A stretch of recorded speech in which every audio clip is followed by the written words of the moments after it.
आजकल ना इन लाल वाले फूलों का जो सीज़न है वो एक बार फिर से आ गया है। और ये लाल वाले जो मेरे फूल है ये खिल चुके हैं गमलों पे। एक ये है और एक इस पे है, इसके अलावा और भी है। और साथ ही साथ जो ये वाइट वाला फूल है ये भी आ गया है। और इसमें तो खिले ही हुए हैं, इसमें तो हमेशा ही रहते हैं, तो इसीलिए इसका नाम सदाबहार है। और इसके अलावा ये भी आजकल बहुत प्यारा हो गया है, बिल्कुल हरा हरा, बहुत ही सुंदर हो गया है। ये यहाँ पे तोते बैठे हुए हैं, देखो कितने सारे।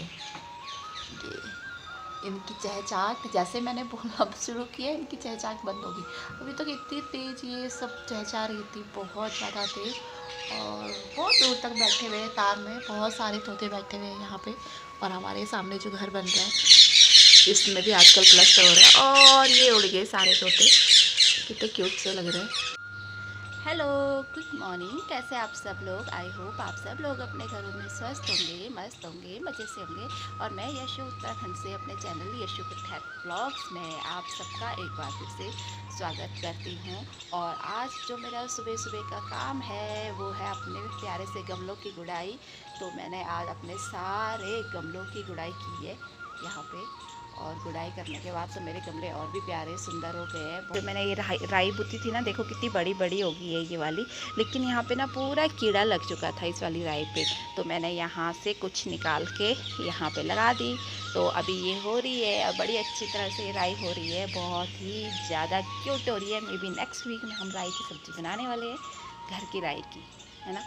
और बस इसके अलावा ये जो गमले हैं इनमें बहुत ज़्यादा खरपतवार हो गई थी, तो मैंने सारी निकाल दी है, गुड़ाई कर दी है गमलों की। और साथ ही साथ मेरे कुछ कुछ गमलों में फूल भी खिले हुए हैं जो कि बहुत ही प्यारे लग रहे हैं। और यहाँ नीचे भी पूरी मिट्टी मिट्टी हो गई थी, वो भी मैंने क्लीन कर लिया है। और ये है कुछ नज़ारा। और आजकल ये वाले रेड फूल सारे गमलों में बहुत ज़्यादा खिले हुए हैं। और उस वाले में देखो कितना पुदीना हो रखा है, बहुत सारा पुदीना हो रखा है। ये तुलसी है। आदि जब भी चाय बनाता है तो इसकी पत्तियाँ ज़रूर चाय में डालता है, तुलसी की पत्तियाँ। और इसके अलावा वो हमारी पूजा वाली तुलसी है। बस अभी मेरा थोड़ा सा बाहर भी क्लीन करने के लिए है, वो भी मैं क्लीन करती हूँ, फिर आपसे दिखाती हूँ, फिर आपको दिखाती हूँ बाहर का व्यू।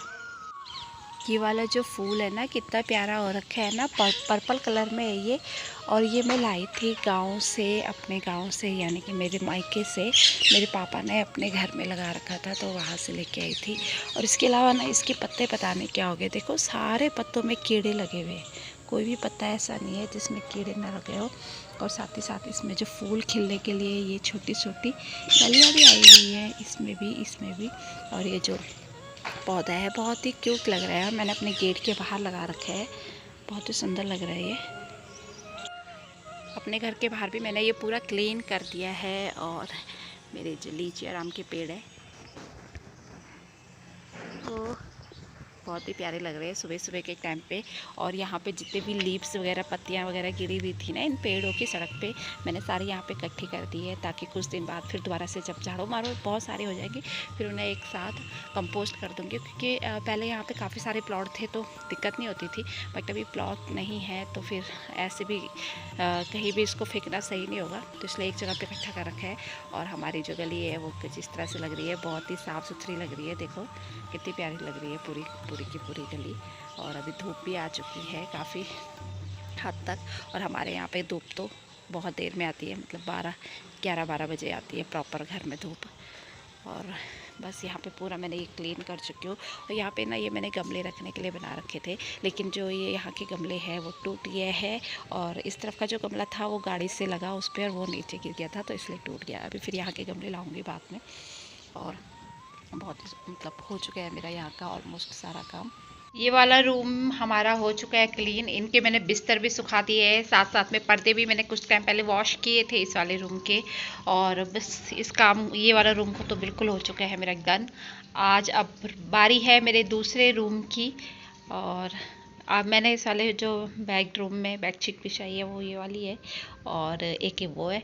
तो बस अब इस कमरे की तो दिवाली की छुट्टी हो गई है, कोई कुछ भी काम नहीं बचा हुआ, बस थोड़ा दो दरवाजे हैं उनको क्लीन करना रह गया है। और इसके अलावा बस अब आज जो बारी है वो है मेरे दूसरे वाले रूम की।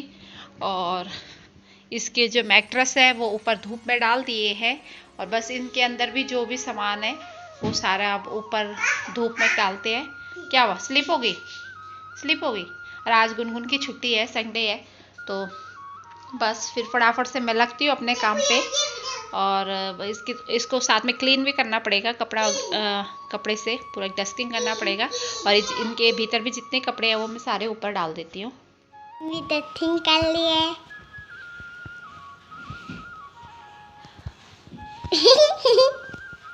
मम्मी क्या कर रहे आप?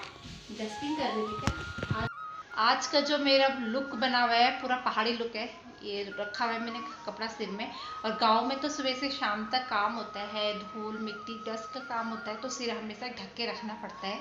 और आज मेरा भी धूल डस्ट का काम है, तो मैंने भी सिर बांधा हुआ है अपना।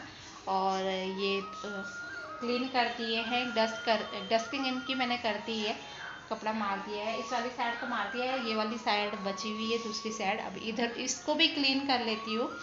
और इसके अलावा बाहर कूड़े की गाड़ी भी आ गई है, तो कूड़ा भी आज बहुत सारा हो रखा है, वो भी डालना है बाहर का। आज मैंने सुबह सुबह उठ के सबसे पहले बाहर ही क्लीन किया था। आजकल मैंने अपने साथ साथ आदि को भी काम पे लगा रखा है। आज आदि ने इस वाले जो रूम की खिड़कियाँ हैं वो क्लीन की है और इसके पूरे शीशे विशे भी साफ़ किए हैं, साथ ही इस तरफ वाली खिड़की भी की है। दिन के बज रहे हैं 2 और उसका जो मेरा रूम है उसके मैंने दीवार पूरा बेड पूरा साफ़ किया। और साथ ही साथ उस बेड के जितने भी कपड़े हैं सारे ऊपर छत में डाले हुए हैं। और हल्के फुल्के बादल भी लग गए हैं बाहर। तो साथ ही साथ आदि ने भी कॉपरेट किया। 3-4 दिन से उसकी स्कूल की छुट्टियां थी, तो उससे भी मैंने उससे मैंने खिड़कियां साफ़ करवाई। उसने ड्राइंग रूम की खिड़की साफ़ की, बाहर के वाले रूम की खिड़की साफ़ की और अपने इस वाले रूम की खिड़की साफ़ की। तो आज तो गुस्से में बोलने लगे कि मामा जितना काम मैं करता हूँ ना उतना काम कोई भी नहीं करता। तो इस मामले में थोड़ा डिफरेंट तो मुझे लगता है कि बच्चों से भी काम लेना चाहिए थोड़ा बहुत, अदरवाइज ये कैसे उस चीज़ की वैल्यू उनको पता चलेगी। तो इसलिए मैं उससे भी थोड़ा थोड़ा काम कराती रहती हूँ। और इसके अलावा जिस उम्र में लोगों की शादी होती है उस उम्र में हमने अपना ये घर बनाया है, तो घर से नेचुरल है कि अटैचमेंट होगी। और इस घर को बनाने में मेरे पिताजी का बहुत योगदान रहा है, साथ ही साथ मेरे ससुर जी का भी बहुत योगदान रहा है। और मेरे हस्बैंड के जो बड़े भाई हैं मेरे जेठ जी, उनकी भी बहुत सपोर्ट रहा है घर बनाने में। वरना तो इस छोटी उम्र में कोई घर बना नहीं सकता है। मतलब जब हमने घर बनाई तो मेरे हस्बैंड 29 या 28 उनकी एज थी और हमने इस उम्र में घर बना दिया। मैं उस टाइम पे चंडीगढ़ में थी, जॉब करती थी वहाँ पे। तो बच्चा आदि मेरा छोटा था, 4 या 5 साल का रहा होगा। तो आदि को यहाँ वहाँ से मैं अप डाउन करती थी यहाँ देहरादून में अपने घर को देखने के लिए। तो मेरा बोलने का मतलब है कि हर चीज़ हम इतना मतलब मेहनत से जोड़ करके करते हैं और खून पसीने की कमाई है ये मेरे हस्बैंड की। और सबसे बड़ा खून पसीने की कमाई के साथ साथ जो है सेक्रीफाइस हम लोग कितना करते हैं। मेरी शादी को 16 साल हो चुके हैं और सबसे बड़ी बात है हम 2 या 3 बार ही किसी फेस्टिवल में साथ रहे हैं। 2 बार मुश्किल से होली में रहे हैं, 2-3 बार हम दिवाली में रहे हैं, 1-2 बार करवा चौथ में रहे हैं। जबकि सारे अपनी फैमिलियों के साथ फेस्टिवल सेलिब्रेट कर रहे होते हैं और वो सरहद पर अपना जॉब कर रहे होते हैं। तो मतलब काफ़ी सेक्रीफाइस है, बहुत मेहनत की कमाई। तो मुझे लगता है कि नहीं, मैं जो भी चीज़ खरीदती हूँ, जो भी चीज़ परचेज़ करती हूँ, तो मुझे उस चीज़ को प्रॉपर तरीके से केयर करनी चाहिए। और साथ ही साथ उसके अलावा बच्चों को भी इस बीच देखना, अपने बच्चों की एजुकेशन पढ़ाई हर चीज़ देखना। और सबसे बड़ी बात होती है कि बच्चे गलत रास्ते पे ना चले जाएं, उनको हर चीज़ समझानी, बेटे को बेटी को। तो बहुत मुश्किल होता है मेरे ख्याल से ये सब चीज़ हर आर्मी वाले की वाइफ फेस करती होगी। और पूरा इसलिए मैं हर चीज़ बरसात के बाद सारा अपना जो भी सामान होता है एक बार जरूर उसको धूप दिखाती हूँ, प्रॉपर तरीके से डीप क्लीनिंग करती हूँ ताकि जो चीज़ें हैं वो ख़राब ना हो। और बहुत मुश्किल से चीज़ें जुड़ती है। और सबसे बड़ी बात है कि जैसे मेरे बच्चे ये बिल्कुल भी डरते नहीं, डर नाम की तो इनमें कोई चीज़ है ही नहीं, ना ही गुनगुन में और ना ही आदि में। ये दोनों ही मुझसे डरते नहीं है, तो इस सिचुएशन में मेरे लिए और भी मुश्किल हो जाता है तो कई बार जब कहना नहीं मानते हैं तो बहुत स्टिक होना पड़ता है। इसके अलावा मेरे वाले जो रूम है उसका बेड है, उसके मैंने सारे कपड़े डाले हुए हैं छत में, और वो अब नीचे लाना, फिर उनको दोबारा से फोल्ड करके अच्छे से डबल बेड है उसके अंदर डालना, और उसके अलावा उनमें नैपथलिन की बॉल डालना। इस तरीके से हमको मेंटेन करना पड़ता है, बहुत ज़रूरी भी है। तो मैं अभी मैंने जस्ट खाना खाया है तो 15 मिनट का रेस्ट करती हूँ, उसके बाद फिर मैं अपने काम को कंटिन्यू करूँगी ना। मैंने आपको दिखाया था कि मैंने घर के अंदर जो है स्पाइडर प्लांट लगाया था इस वाले पे, लेकिन क्या हुआ, आधी था इधर तो उसने पानी नहीं डाला इनमें, जिस वजह से ये प्लांट सूख गया। तो मैंने फिर दोबारा से इस पर स्पाइडर प्लांट लगाया, और अभी मैं 1-2 दिन इसको बाहर ही रखने वाली हूँ, ताकि इसको थोड़ा सा जो मिट्टी है वो इसकी जड़ों को पकड़ ले, और उसके बाद फिर मैं अंदर रखूँगी इन्हें। आज जो पूरा छत है वो कपड़ों से भरा हुआ है, पूरा धोबी घाट बना हुआ है मेरा छत। दीवान के जितने भी कपड़े थे मैंने सारे आज छत में डाले हुए हैं, बिस्तरे उस्तरे मैट वैट जो भी थे दीवान के अंदर, ये कंबल वगैरह भी धूप में डाले हुए हैं। और इसके अलावा मैंने जितने भी मेरे मैट हैं ये सारे उल्टे करके डाले हुए हैं, क्योंकि धूप बहुत तेज़ है। अगर मैं इनको सीधा करके डालूँगी तो इनका जो कलर है उसका फेड होने का डर लगता है तेज़ धूप में।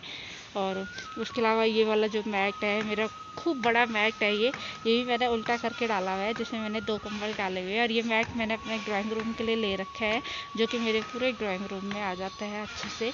और इसके अलावा ये दीवान के जो अंदर मैट बिछे होते हैं नीचे वो है ये, और वो डाइनिंग का मैट डाला हुआ है। साथ ही साथ कंबल वगैरह भी मैंने सारे तार में डाले हुए हैं।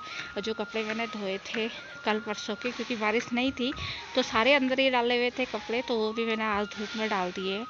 और जो मौसम है बहुत तेज़ धूप है, पूरा चटकदार धूप है आज, तो मैंने बाहर डाल दिए। लेकिन साथ ही साथ जो है बादल भी आ रहे हैं, और इस तरफ से तो ज़्यादा ही बादल आ रहे हैं मसूरी साइड से। ये पूरा इधर से मसूरी है यहाँ पे, तो यहाँ से पूरे बादल आ चुके हैं। तो मे भी अगर 1 बजे तक भी धूप रहती है तो मेरे कपड़े बिल्कुल अच्छे से सूख जाएंगे। इस वक्त ना रात के 10:10 हो गए, और ये मैडम अभी तक सोई नहीं है। क्यों नहीं सो रही गुनगुन? और मैं ही गुनगुन की पूजा की थाली तैयार कर रही हूँ, मतलब कि स्कूल के लिए प्रॉप बना रही हूँ। और लग तो बहुत सुंदर रहा है ये प्रॉप, बाकी कल देखते हैं मैम क्या बोलती हैं स्कूल में। हाथ मत लगाओ, अभी वो चिपका नहीं है ना। और ये कुछ इस तरह से बना है, इसमें मैंने एक ग्लिटर पेपर लगा रखा है, और ये सिंपल कलर पेपर है, बीच में रिबन था ये लगा दिया।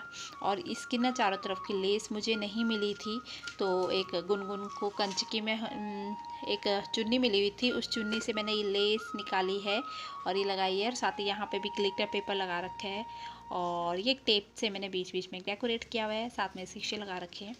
तो ये थाली बिल्कुल रेडी हो चुकी है और कुछ इस तरह से लग रही है। लग तो बहुत ब्यूटीफुल रही है ना।